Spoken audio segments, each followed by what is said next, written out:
Fly in St. Paul's Cupola. As a fly was crawling leisurely up one of the columns of St. Paul's Cupola, she often stopped, surveyed, examined, and at last broke forth into the following exclamation: "Strange that any one who pretended to be an artist should ever leave so superb a structure with so many roughnesses unpolished." "Ah, my friend," said a very learned architect, who hung in his web under one of the capitals, "you should never decide of things beyond the extent of your capacity." This lofty building was not erected for such diminutive animals as you or me, but for creatures who are at least 10,000 times as large. To their eyes it is very possible these columns may seem as smooth as to you appear the wings of your favorite mistress. We should never estimate things beyond our reach by the narrow standard of our own capacities.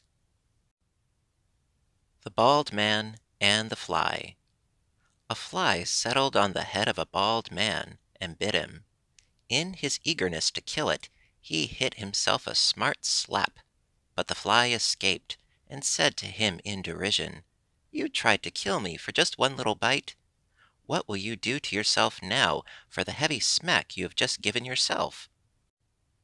"Oh, for that blow I bear no grudge," he replied, "for I never intended myself any harm. But as for you, you contemptible insect, who live by sucking human blood, I have borne a good deal more than that for the satisfaction of dashing the life out of you."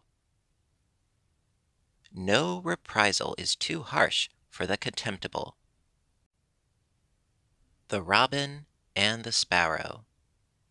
As a robin was singing on a tree by the side of a rural cottage, a sparrow perched upon the thatch took occasion thus to reprimand him. "And dost thou," said he, "with thy dull autumnal tone, presume to emulate the birds of spring? Can thy weak warblings pretend to vie with the sprightly accents of the thrush and blackbird, with the various melodies of the lark or nightingale, whom other birds, far thy superiors, have long been content to admire in silence?" "Judge with candor at least," replied the Robin, "nor impute those efforts to ambition solely, which may sometimes flow from the love of art. I reverence, indeed, but by no means envy, the birds whose fame has stood the test of ages. Their songs have charmed both hill and dale, but their season is past, and their throats are silent. I feel not, however, the ambition to surpass or equal them. My efforts are of much a humbler nature, and I may surely hope for pardon, while I endeavor to cheer these forsaken valleys by an attempt to imitate the strains I love." Imitation may be pardonable where emulation would be presumptuous.